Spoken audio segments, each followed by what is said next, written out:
Dun, dun, dun, dun, dun.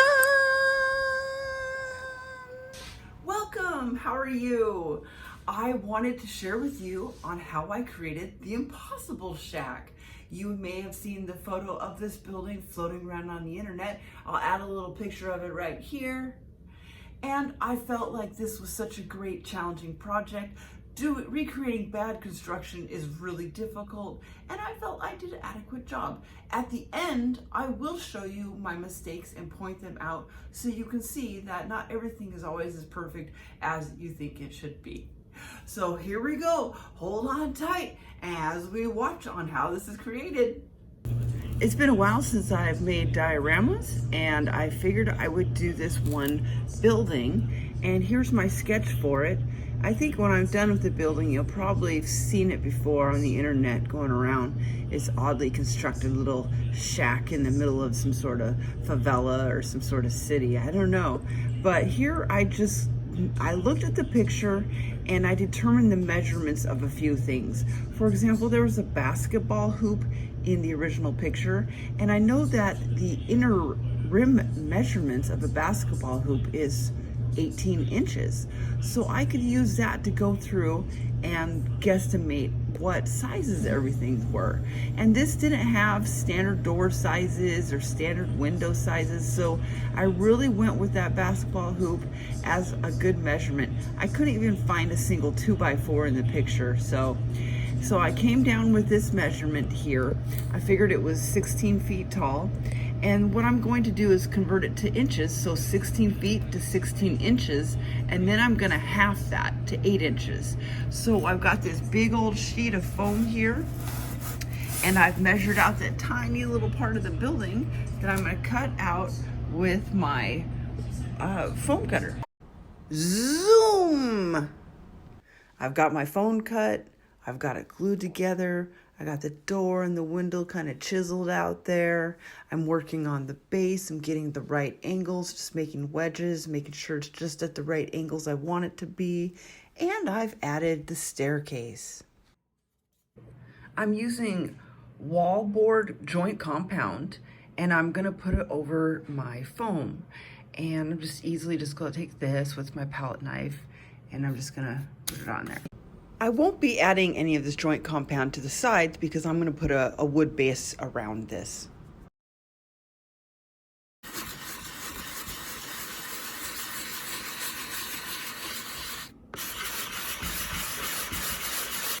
I reapplied more joint compound, sanded it again, and now I'm just going to seal everything with my gesso.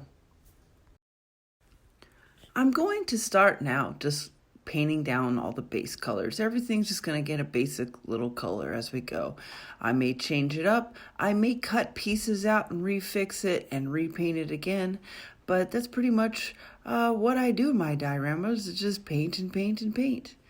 I like this burnt sienna. I mixed that with a little bit of white, and on the second coat I really got that to look more of that adobe clay color. Here we go, mixing those up and just getting that color and just kind of going around with it back and forth, trying to make random patterns of color. I've got the door kind of measured in and that little piece of wood across the top, and I'm just going to use my knife to fix that area up, and that's pretty much what I did, is cutting everything out with my knife and sharpening up as I go.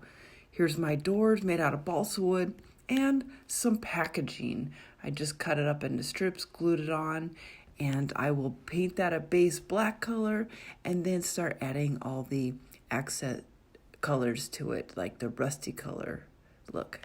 So pretty much I've got my base made, and now I go back to my photo and look and see what smaller details I need to start putting in here. And that a lot of times means cutting things out and fixing it. So what I have to do is cut out above this line here so it's level with this section here, cut it out all the way here, and then cut out this corner completely. This hole is in the wrong place, so I'll just cut out a hole here and replace that. So that's one of the first few things I'll have to do. I've also noticed that there's a pole that goes from here to here, and so what I'll have to do is raise this area up with more concrete or actually the plaster, but that will work better, and that's more of what is in the photo. So it's just nitpicking little things at a time and getting it just right. And as you can see here, I've got my window in, and I have the door made, so they both fit in there just fine. They'll need some paint and some patina look to them to make them look aged and old, and to divide the front bars to the back of the wood so you can see some dimension in there. Now, looking for details is very important. You'll never catch them the first, second, or third time you look at a photo. So that's why it's really important to keep going back and looking at the photo when you're copying something, because I've just noticed that this needs to be cut out right here all the way down, and this little corner needs to be cut out. It's so interesting how many times I've looked at this picture and then find out something new. Another little thing I noticed was that there was a little kick out right here, and one of the pieces of wood that held the upper section up came down and set on this kick out. So I have got that drying. I'm gonna glue that in and then put some of the plaster around it and get it just right. And I also have to put some plaster around the edge of this here, because that's what it looks like in the picture. Piece added and the corner fixed and filled with joint compound.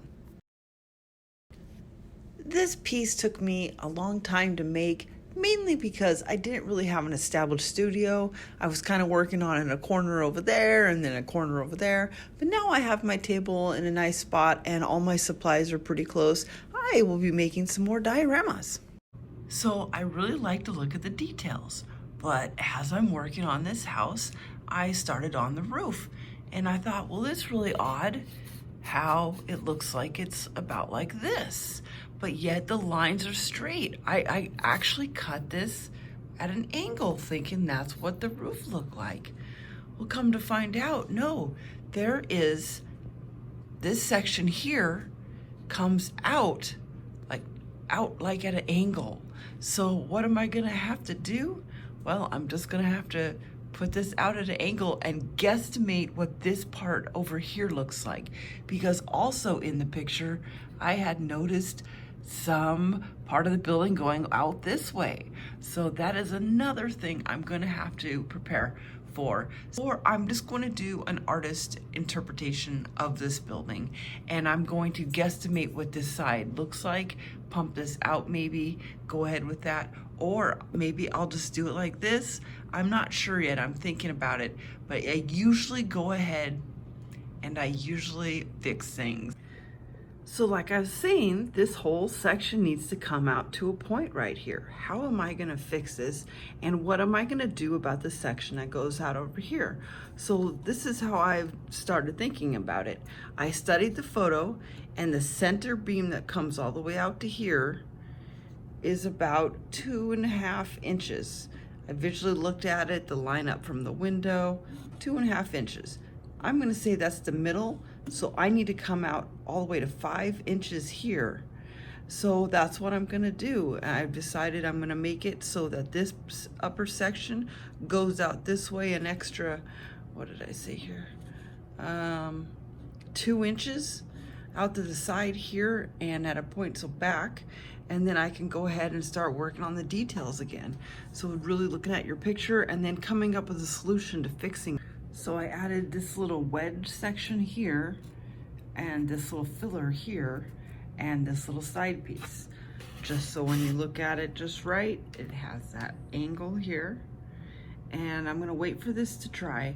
I'm gonna go ahead and spackle it, and then I'm gonna come back and cut this out and then reposition how this is supposed to look. Now I've mixed some Fimo colors together to make my bricks. The bricks are actually much thicker than this. They have a bunch of air holes in the sides and then another part of the brick. So this is not like the bricks that are in the picture, but I think that it's gonna work just fine, and I can faux paint any areas that may need to look more like the original brick. So these will go on here. And so I just have to cut them up. I made these nice and thin with the pasta roller, and that's been a useful tool in my collection. So I've got the bricks up, and you can see my faux attempt at painting the little holes to look like the end of the bricks. I didn't like that. I added just little slivers of the clay to kind of close those off and make them look a little bit more realistic, as you can see right there. For the mortar for the bricks, I just use some joint compound and some black paint, and I mix it up into the sandwich bag, and I cut the tip off. And I squeeze it out through there. Now this went on a little bit thicker than I wanted to, but I solved that problem pretty easily by using my knife to scrape the excess away and wetting down a Q-tip and wiping up just to kind of bring that down so it wasn't so thick and it looked more realistic. I seen some metal flashing, so I just cut up my pop can, bent it, and then added it to the spot it needed to be at. Sometimes when making dioramas, you get to do super fun things like make basketball hoops. I just cut all this out of my balsa wood and put it together. And to make the basketball rim, I found one of those twisty ties from like an electrical cord, and I just bent that around a round object and twisted it up, and that worked perfectly with the little wood support I made for it. The details are coming in with the little air conditioner and the little wood supports. I have the base made out of plywood. I've got the little felt feet on there. I just painted it black and sealed it with a clear acrylic varnish. The roof looked like it was wood slats, so I used some cardboard and I scored it out to represent the different planks of wood and just painted it in that effect to make it look like what looked like there was in the picture. It takes 8 hours to upload a 15-minute video from my house. So one thing I like about finishing a video is that I get to go to McDonald's and have a burger and some salty fries. I've got the little rim I'm gonna paint up, and I cut that area out. I'm gonna redo that and paint that so it's a little bit more like the picture. And go up to the top there. There's my drain. It goes all the way down that little drain. That's just pick 'em up sticks that I melted. And there's a big window with the mirror film inside that's getting old and crinkly and starting to fall down. And I got the drain pipe going kind of almost into the neighbor's front door, but he's got a little concrete kick there that keeps the water from going into his house. And we're just looking down the stairs. I added this little hole because I wanted to do something specific with it, and I decided to put my name in there. I cut those out of balsa wood, glued them together, and painted them all black. And you can see them set in there when put my M right back into that hole. I found this paper at the craft store, and it really looked like the material you'd use on buildings, so I used this little piece as the cover for the side door. Here I'm just using a watered down black to make it look old and grimy, but I like to use burnt sienna, bright orange, and tangerine to achieve my rusty look. Thank you to the glue, the varnish, and all you wonderful paints for helping me in this project. One thing that was different was there was a curb edge over the stairs here on this little part. I decided not to add that in.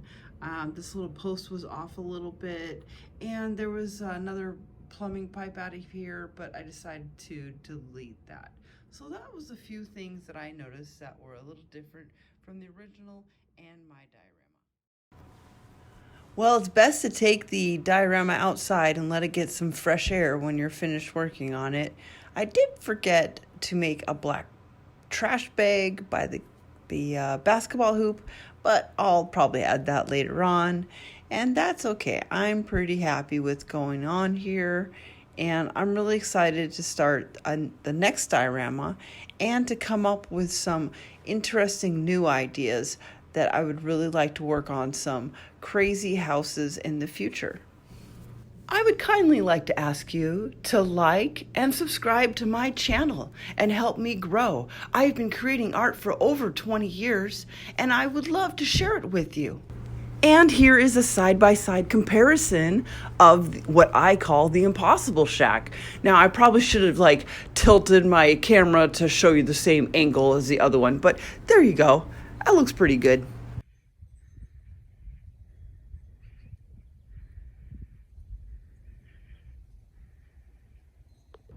Thanks for watching my project. I hope you have a great day.